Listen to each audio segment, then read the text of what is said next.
আমিও বলেছি রাষ্ট্রবাদী মুসলিম, আপনারাও বলেছেন সবকা সাথ সবকা বিকাশ।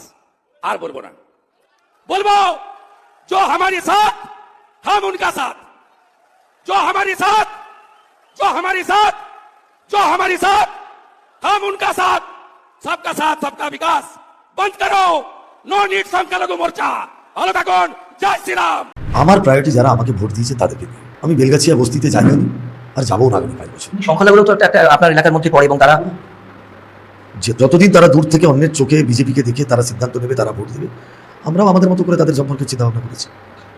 একজন বিধায়ক হয়ে তিনি যদি এরকম কথা বলতে পারে যে আমি হিন্দুদের বিধায়ক, মুসলমানের বিধায়ক নাই, মুসলমানের জন্য ডেভেলপ করার জন্য তিনি বিধায়ক নির্বাচিত হননি, তাহলে তার কাছে আমার এইটুকু প্রার্থনা যে মুসলমানের কাছ থেকে সুই থেকে শুরু করে ইনকাম ট্যাক্স পর্যন্ত নেওয়া বন্ধ করে দাও।